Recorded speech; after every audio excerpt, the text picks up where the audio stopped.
সুপ্রিয় দর্শক আসসালামু আলাইকুম মাই কিচেনে সবাইকে আবার ওয়েলকাম জানাচ্ছি আমার আজকে বিরিয়ানি রেসিপিটি দেখার জন্য। আজকে আমি আপনাদের সাথে শেয়ার করব স্বাদে গন্ধে সেরা সেরা এমন একটি বিরিয়ানি রেসিপি, আর সেটি হচ্ছে চিকেন তান্দুরি বিরিয়ানি রেসিপি। আজকের এই চিকেন তন্দুরিটা দেখতে যতটা লোভনীয় হয়েছে, খেতেও কিন্তু খুবই মজার। আশা করছি আমার আজকে রেসিপিটি ভালো লাগবে। ভালো লাগলে ভিডিওতে লাইক দিয়ে পুরো ভিডিওটি না টেনে দেখবেন। আর আমার চ্যানেলে নতুন সদস্য হয়ে থাকলে আমার চ্যানেলটি সাবস্ক্রাইব করে পাশে অল বাটনটি ক্লিক করে রাখবেন, তাহলে সবার আগে নতুন ভিডিও নোটিফিকেশন আপনারা পেয়ে যাবেন। আজকের এই বিরিয়ানিটা রান্না করার জন্য এখানে 4 পিস লেগ পিস নিয়েছি। আমি এখানে লেগ পিস নিয়েছি, আপনারা লেগ পিস থাই পিস দুটোটাই নিতে পারেন। যে দিক দিয়ে মাংসের পরিমাণটা বেশি সেটা আমি কেটে নিয়েছি, এভাবে কেটে নিতে হবে প্রতিটা পিস। এখন বড় একটি বাটি নিয়েছি, এর মধ্যে 1 কাপ ফেটানো টক দই দিয়ে দিচ্ছি।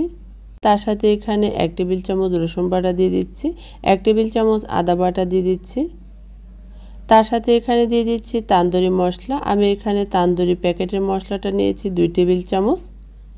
আপনাদের হাতের কাছে তান্দুরি মশলা না থাকলে আপনারা কাবাব মশলাও কিন্তু ব্যবহার করতে পারবেন। তারপরে দিয়ে দিচ্ছি 1 টেবিল চামচ লাল মরিচ গুঁড়া, জালটা আপনাদের পছন্দ মতো অ্যাড করবেন। 1 চা চামচ দিয়ে দিচ্ছি কালো গোলমরিচ গুঁড়া। কালো গোলমরিচ গুঁড়ার পরিবর্তে সাদা গোলমরিচ গুঁড়া ব্যবহার করতে পারবেন। 1 টেবিল চামচ দিয়ে দিচ্ছি জিরার গুঁড়া। হাফ টেবিল চামচ দিয়ে দিচ্ছি স্বাদ মতো লবণ। হাফ চা চামচ দিয়ে দিচ্ছি জর্দার কালার। এখন চামচ দিয়ে সবগুলো মশলা ভালোভাবে মিশিয়ে নিব। আপনারা চাইলে এই কাজটা হাত দিয়েও করতে পারবেন। মশলাটা ভালোভাবে মেশানো হয়ে যাওয়ার পর এর মধ্যে হাফ কাপ দিয়ে দিচ্ছি সরিষার তেল। সরিষার তেলটা কিন্তু অবশ্যই ব্যবহার করবেন, না হলে কিন্তু পারফেক্ট টেস্ট আপনারা পাবেন না। চিকেনটা আমি একটি একটি করে দিয়ে ভালোভাবে মাখিয়ে নিব কিছুটা সময় ধরে। এই চিকেনটা মাখিয়ে নেওয়ার পর আমি 2 ঘন্টার জন্য ম্যারিনেট করে রেখে দিব। আপনাদের হাতের কাছে সময় থাকলে আপনারা সারা রাত ধরেও কিন্তু ম্যারিনেট করে রাখতে পারেন। এখন আমি বাটিটা ডেকে 2 ঘন্টার জন্য রেখে দিব। অন্য আরেকটি বাটির মধ্যে 60টি আলু নিয়েছি, আর এখানে আমি নতুন আলু ব্যবহার করছি। আলুটা ভালোভাবে ছুলিয়ে ধুয়ে নিয়েছি। এখন কাঁটা চামচ দিয়ে ভালোভাবে কেচে নিচ্ছি। এভাবে কেচে নিলে লবণ মরিচটা ভালোভাবে আলুর ভিতরে ঢুকবে আর ভালোভাবে তাড়াতাড়ি সিদ্ধ হয়ে যাবে। এখন এর মধ্যে আমি হাফ টেবিল চামচ তান্দুরি মশলা আর স্বাদ মতো 1 চা চামচ লবণ দিয়ে এখন আলুটার সাথে ভালোভাবে মাখিয়ে নেব। আলুটা ভালোভাবে মাখিয়ে নেওয়ার পর আলুটা আমি এক সাইডে সরিয়ে রাখবো। তারপরে আমি চলে যাব চুলায়। প্যান বসিয়েছি, প্যানটা গরম হয়ে আসার পর আমি এখানে তান্দুরি চিকেনটা দিয়ে দিচ্ছি। তান্দুরি চিকেনটা 2 ঘন্টা পর আমি ভেজে নিচ্ছি। 10 মিনিট হয়ে আসার পর আমি এখানে ঢাকনাটা উঠিয়ে তারপরে আমি চিকেনগুলো উল্টিয়ে দিচ্ছি। আর চিকেন থেকে কিন্তু যে পানিটা বের হয়েছে সেই পানিটাও কিন্তু ভালোভাবে শুকিয়ে গেছে। শুকিয়ে দেখুন এরকম একটি কালার চলে এসেছে। চিকেনটা ভালোভাবে ভেজে নিতে হবে। এখন আমি ডেকে চলে যাব পাশে আরেকটি চুলায়। বড় আরেকটি প্যান বসিয়েছি। এখন এর মধ্যে 1 কাপ দিয়ে দিচ্ছি রান্নার তেল। তেলটা গরম হয়ে আসার পর এর মধ্যে দিয়ে দিব 3টি তেজপাতা, 4-5টা দিয়ে দিচ্ছি ছোটো এলাচ, 2টি দিয়ে দিচ্ছি দারচিনি, 6-7টা দিয়ে দিচ্ছি লবঙ্গ।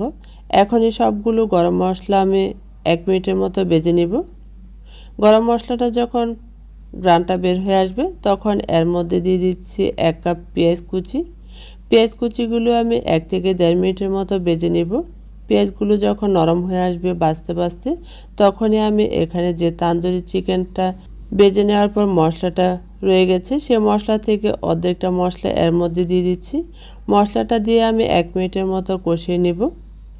এখানে কিন্তু বিরিয়ানির জন্য একটি গ্রেভি তৈরি করতে হবে। মশলাটা কষানো হয়ে যাওয়ার পর এর মধ্যে দিয়ে দিচ্ছি 2 টেবিল চামচ টমেটো সস। টমেটো সসের পরিবর্তে আপনারা এখানে কাঁচা টমেটো ব্লেন্ড করে ব্যবহার করতে পারবেন। এখন আমি 1-1.5 মিনিট ভেজে নেওয়ার পর এর মধ্যে স্বাদ মতো 1.5 টেবিল চামচ লবণ দিয়ে দিচ্ছি। লবণটা দেওয়ার পর এখানে মেজারমেন্ট কাপের 3 কাপ চিনি গুঁড়া চাউল নিয়েছি। চাউলটা ভালোভাবে ধুয়ে পানিটা সেকে নিয়েছি। এখন এই চালটা দিয়ে 5 মিনিটের মতো ভালোভাবে ভেজে নিব। আর বিরিয়ানির জন্য চালটা যত ভালোভাবে ভেজে নেওয়া হবে বিরিয়ানিটা কিন্তু ততটাই ঝরঝরা হবে। চালটা যখন বাজতে বাজতে একটা ঝনঝন শব্দ হবে তখনই এর মধ্যে আমি মেজারমেন্ট কাপের 6 কাপ গরম পানি অ্যাড করে দিচ্ছি। আমি এখানে যে পরিমাণ চাউল নিয়েছি তার দ্বিগুণ পানি দিয়ে দিচ্ছি।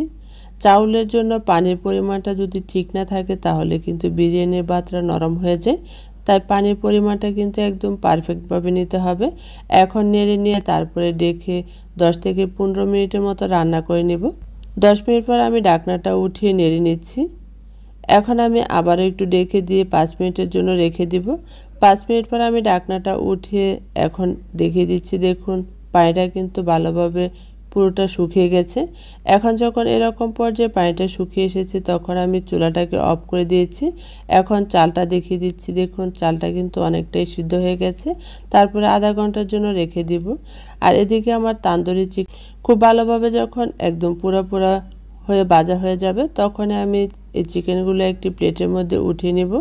চিকেনটা উঠিয়ে নেওয়ার পর একই প্যানের মধ্যে আমি আলুগুলো দিয়ে ভেজে নেব। আলুগুলোও কিন্তু আমি তান্দুরির মতো এরকম পুরা করে ভেজে নেব। আর আলুগুলো যেহেতু কাঁচা তাই আমি আলুগুলো সিদ্ধ করার জন্য এখানে আমি যে তান্দুরি বাকি মশলাটুকু রয়ে গেছিলো সে মশলাটুকু দিয়ে তারপরে সামান্য পরিমাণ পানি দিয়ে আলুগুলো ভালোভাবে কষিয়ে 10 মিনিটের মতো ডেকে রান্না করে সিদ্ধ করে নেব। এভাবে 10 মিনিটের মতো কষিয়ে রান্না করে নিলে আলুটা ভালোভাবে সিদ্ধ হয়ে যাবে। এখন ঢাকনাটা উঠিয়ে তারপরে আপনাদেরকে দেখিয়ে দিচ্ছি। আলুটা কিন্তু খুব ভালোভাবে সিদ্ধ হয়ে গেছে দেখুন। এখন আমি ভেজে রাখা চিকেনগুলো এর মধ্যে দিয়ে দিব। এখন কিন্তু এই তান্দুরি চিকেনের যে ফ্লেভারটা আনবো তার জন্য এখানে একটি বাটির মধ্যে 2টি কয়লা গরম করে হাফ চা চামচ ঘি দিয়ে ঢাকনা দিয়ে ডেকে 10 মিনিটের জন্য রেখে দিব। আর যে ধোঁয়াটা বের হচ্ছে সেটাই কিন্তু চিকেনের মধ্যে লেগে তান্দুরি একটি ফ্লেভার আসবে। আর তান্দুরি চিকেন বিরিয়ানির জন্য কিন্তু এই তান্দুরিটা এভাবেই কিন্তু রেডি করে নিতে হবে। এখন আমি 10 মিনিট পর ঢাকনাটা উঠিয়ে বাটিটা সরিয়ে নিয়েছি। আর এদিকে আধা ঘন্টা পর আমি বিরিয়ানিটা আবার একটু নেড়ে নিচ্ছি। বিরিয়ানি ভাতটা কিন্তু একদম পুরোপুরি জর্জরা হয়ে গেছে আধা ঘন্টা পরে। মাঝখানে একটু গর্ত করে নিয়েছি। তারপরে চিকেন আলুগুলো সবটা দিয়ে আমি সাইডের ভাতগুলো উপরে উঠিয়ে দিবেন। এভাবে ভাতগুলো উপরে দিয়ে এর মধ্যে আমি সামান্য পরিমাণ পানির মধ্যে হাফ চা চামচ জর্দার কালার মিশিয়ে দিয়ে দিচ্ছি। 1 চা চামচ কেওড়ার জল দিয়ে দিচ্ছি। কেওড়ার জলটা কিন্তু অবশ্যই ব্যবহার করবেন। 1 কাপের মতো দিয়ে দিচ্ছি পেঁয়াজ বেরেস্তা। পেঁয়াজ বেরেস্তাটাও কিন্তু ব্যবহার করতে হবে। ঢাকনা দিয়ে ডেকে একদম লো আঁচে 10 মিনিটের মতো চুলার মধ্যে দমে রেখে দিব। 10 মিনিট পর আমি ঢাকনাটা উঠিয়ে আপনাদেরকে বিরিয়ানিটা দেখিয়ে দিচ্ছি। মাশাআল্লাহ খুবই সুন্দর একটি কালার এসেছে আর খুবই মজার একটি ঘ্রাণ বের হয়েছে। এখন আমি বিরিয়ানি ভাতটা আপনাদেরকে নেড়ে দেখিয়ে দিচ্ছি। আর দেখুন বিরিয়ানির ভাতটা কতটা পারফেক্ট জর্জরা হয়েছে। আজকের এই বিরিয়ানি ভাতটা আমি আপনাদেরকে একটু কাছ থেকে দেখিয়ে দিচ্ছি। এখন আমি একটি প্লেটের মধ্যে পরিবেশন করে নিয়েছি। তান্দুরি চিকেন বিরিয়ানি ভাতটা খুব সহজে কিন্তু হয়ে গেছে। আপনারা কিন্তু অবশ্যই বাসায় ট্রাই করবেন আর আমাকে কমেন্ট করে জানাবেন আপনাদের কাছে কেমন লেগেছে। আবারও দেখা হবে অন্য কোনো রেসিপি নিয়ে। সে পর্যন্ত ভালো থাকবেন, সুস্থ থাকবেন। আপনাদের সবাইকে অসংখ্য ধন্যবাদ। আল্লাহ হাফেজ।